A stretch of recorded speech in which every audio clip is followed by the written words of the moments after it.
大家好，我而家喺我哋浙江嘅攤位一帶。我哋今年咧浙江帶嚟好多浙江嘅特產，希望大家踴躍嚟採購。我哋寧波咧有水磨年糕同埋香脆嘅小黃魚。我哋台州咧今年帶嚟李糕同埋豆腐皮。我哋杭州百年老店嘅彩枝齋綠豆糕，同埋咧我哋西湖嘅藕粉。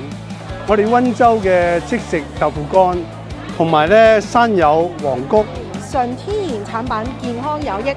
我哋肇慶嘅梅乾菜同埋白豆腐，真係好美味。係啊，兩樣都好食㗎。我哋麗水嘅脆香菇，同埋咧紅棗合桃，好好食㗎。老少皆宜。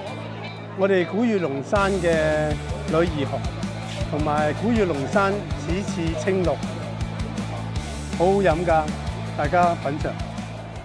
我哋金華二胡嘅小商品，同埋咧金華火腿，我哋衢州薄酥餅同埋肉鬆酥餅，鬆脆可口。